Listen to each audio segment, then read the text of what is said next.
E olha, prometido para a próxima semana, ou quer dizer, prometido para a semana passada, o texto do arcabouço fiscal deve ser finalmente entregue ao Congresso nesta próxima semana. A ministra do Planejamento e Orçamento, Simone Tebet, disse que o adiamento aconteceu para que toda a equipe pudesse aproveitar agora o feriado da Semana Santa para fazer os ajustes finais na nova regra ser apresentada. Então, para falar sobre esse assunto, o Fast News recebe o economista e professor do Mackenzie, Hugo Garbi. Professor, seja muito bem-vindo. Eu gostaria de entender do senhor primeiro quais mudanças que o senhor vê com a entrega desse projeto. Elas podem ser de fato aquilo tudo que o ministro da Fazenda vem anunciando, ou há um risco grande de decepção daquilo que esse arcabouço fiscal pode provocar na nossa economia? Bem-vindo. Olá, Evandro. Boa tarde. Muito obrigado pelo convite. Olha, o texto do arcabouço fiscal, ele é muito importante, né, em termos gerais, para a expectativa do mercado como um todo. Na primeira apresentação, houve muitas críticas, principalmente pela forma como foi desenhado o programa do arcabouço fiscal no Brasil, essencialmente pela narrativa de mudar o conceito de arrecadação, principalmente pelo incremento de receita, né, o que, de forma geral, vai na contramão de um país que essencialmente quer reduzir a inflação, ou seja, incremento de tributos, ele acaba ocasionando, de forma geral, um incremento de inflação. Então, existe sim uma expectativa do mercado, uma expectativa grande, para que esse texto ele venha de uma forma geral mais clara, mais objetiva e que acalme um pouco os ânimos nessa próxima semana para os principais players do mercado financeiro no Brasil. Professor, o senhor estava dizendo, né, sobre essa preocupação, principalmente pelo projeto focar bastante em arrecadação. E aí, durante as falas, ao anunciar ali aquele esqueleto, né, do que vai ser o arcabouço fiscal, o ministro da Fazenda, Fernando Haddad, disse que eles iriam atrás de pessoas que não estejam pagando impostos ou sonegando impostos, mas quis garantir ali, mesmo que isso não seja possível nesse momento, que essa tributação ela não acarretaria aumento para a população em geral ou para quem está na ponta. O senhor acredita nisso? Olha, de uma forma geral, existe no planejamento do arcabouço fiscal essa mudança de estratégia do governo na forma como vai arrecadar. E eu acho louvável você cobrar de forma mais dura aqueles que estão em dívida com o Estado, com a Receita Federal, ter ali um remanejamento daquela parte do segmento da economia que percentualmente pagam menos impostos, mas se esperava mais. O mercado ele esperava uma mudança mais profunda, uma mudança permanente que levasse realmente a uma mudança estrutural no próprio arcabouço fiscal brasileiro. O que houve ali, de certa forma, foi um remanejamento das faixas de pagamentos de impostos e um reforço da narrativa do governo que ele vai ser mais duro na cobrança de impostos. E de uma forma geral, eu acredito que no médio e no longo prazo, o governo ele vai acabar cobrando mais impostos, porque não tem almoço grátis na economia, né? Ou seja, existe hoje, nesses primeiros 100 dias de governo, um gasto público muito forte, né? Principalmente com a retomada de alguns programas sociais que estavam parados ou congelados, que de alguma forma o governo ele vai ter que sensibilizar o gasto público. Então, é isso que o mercado espera, é essa sinalização para que possa voltar a confiança na economia, a retomada econômica com mais pujança, com mais força, é tudo isso que o Brasil espera. Professor, o Marcelo Suano está aqui conosco no estúdio também e ele gostaria de participar dessa entrevista. Suano, fique à vontade. Professor, uma boa tarde, uma feliz Páscoa para o senhor e para a sua família. Eu teria uma pergunta interessante, realmente sempre aparece aos olhos da sociedade que o mais justo é sempre tributar aqueles que ganham mais ou aqueles que, porventura, apesar de serem tributados, não são o suficiente em função de todo o restante da sociedade. Mas a pergunta que eu faço ao senhor é, tudo bem, que o governo comece a tributar segmentos que têm um ganho, um lucro ou têm maior proventos na sua carteira, vamos colocar dessa maneira.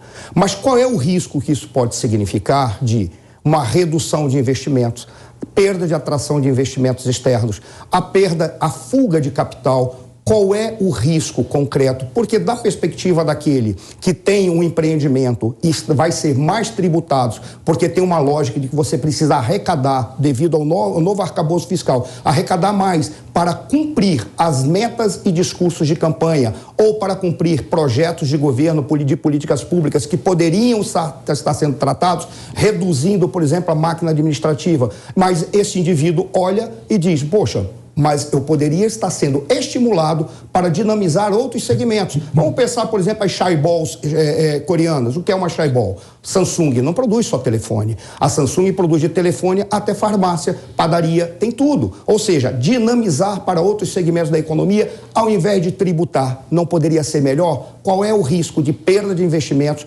fuga de capital? E não seria uma estratégia muito melhor, ao invés de tributá-los, aumentar a tributação, estimulá-los para empreender em outros segmentos? Qual é o seu posicionamento em relação a isso? Boa tarde, Marcelo. Excelente pergunta. Boa Páscoa para você também, para sua família. Olha, esse estudo de tributação, Marcelo, vem sendo estudado há mais de 100 anos. E a teoria de tributação, se a gente for analisar os países desenvolvidos, eles conseguem absorver muito bem esse equilíbrio na forma de tributar. É muito importante você tributar de forma correta nos países, porque senão você dá o remédio, não adianta você curar a doença e matar o paciente, né? Então é esse o medo do mercado, de que o governo mate o paciente com a tributação. Porque o que acontece? Existe uma teoria muito utilizada nos países desenvolvidos, que a gente chama de curva de Phillips, que é aquele ponto máximo que o governo pode tributar. A partir daquele ponto máximo, ou você tem evasão fiscal, você, na verdade, acaba reduzindo a tributação, porque as empresas e as pessoas não vão mais pagar aquele tributo tão alto, ou você tem uma evasão, como você bem mencionou, uma mobilidade de capital. O que significa mobilidade de capital? Quem gera emprego, quem gera renda, quem gera riqueza para os países são as empresas. Então, nós precisamos atrair empresas, nós precisamos atrair emprego, nós precisamos atrair geração de renda. Você só faz isso quando você tem um incentivo tributário. E hoje o Brasil está indo na mão contrária, ele está aumentando tributos. O que acontece? O empresário, quando se torna impossível de gerar emprego e renda e ter alguma lucratividade naquele país, ele pega e muda a planta industrial dele, muda a operação dele para outros países que têm incentivo fiscal. Então a gente precisa ter muito cuidado quando fala em tributação, quando fala em gasto público, porque existe um equilíbrio. E esse equilíbrio é o que está sendo discutido ultimamente por todo o mercado, Banco Central, governo e a população de forma geral. E aí, professor, há uma discussão sobre reforma tributária, mas alguns analistas com quem eu conversei mencionam que, para que a reforma tributária funcionasse de fato, também seria necessária antes uma reforma administrativa. O senhor vê dessa forma?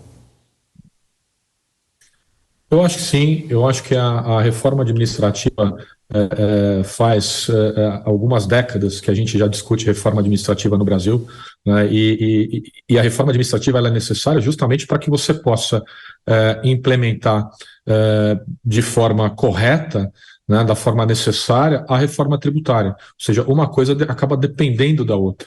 Né? Se a gente não tem um organismo político vivo que consiga conviver com a ciência econômica e principalmente com o advento, com a nova forma de tributar, a gente não consegue dar o segundo passo. Então acredito que a reforma tributária ela é importante, mas seguida também da reforma administrativa, que a gente espera que seja desenvolvida ao longo dos próximos 3 ou 4 anos. Agora, professor, só mais uma. O presidente do Banco Central, Roberto Campos Neto, mencionou que a reforma, a proposta é positiva, mas que ela não garantiria neste momento uma redução da taxa básica de juros. Para o senhor, qual é o movimento monetário que a gente deva ter daqui para frente, principalmente quando todas essas regras que estão ainda sendo ajustadas nos mínimos detalhes ali, vierem à tona para todos? É uma pergunta muito interessante, Evandro, porque a gente acaba, de uma forma geral, misturando a política com a ciência econômica pura. Quando a gente fala de Banco Central, a gente está falando de política monetária.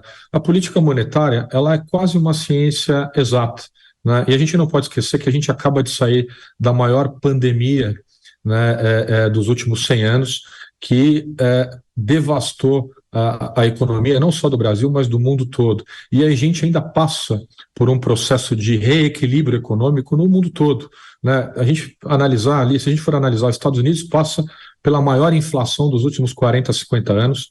A União Europeia nunca viu uma inflação tão alta, né? Então o mundo todo está buscando se realocar em termos econômicos. Eu acho que o Banco Central ele tem agido de forma bastante ponderada, né? Ele foi o primeiro Banco Central a incrementar a taxa de juros no mundo e de forma bastante consciente freou o processo inflacionário nos meses mais críticos da pandemia. Eu acredito que no segundo semestre, se nós tivermos um gasto público moderado, porque a gente não pode esquecer também que o gasto público, dentro do cálculo macroeconômico, ele gera bastante inflação. Então, se nós tivermos um gasto público moderado, se nós tivermos um arcabouço fiscal claro para todo o mercado, como ele vai ser nos próximos anos, a gente pode sim começar a ter um decréscimo da taxa de juros no Brasil, acompanhando uma tendência para os próximos 3 ou 4 anos. Economista Hugo Garbi, muito obrigado pela participação hoje aqui no Fast News, né? Principalmente nesse domingo de Páscoa, você se colocar à disposição. Desejo uma boa Páscoa para você e para sua família e digo que o espaço está sempre aberto por aqui. Até a próxima. Muito obrigado, Evandro. Uma boa Páscoa para você e para todos que estão em casa.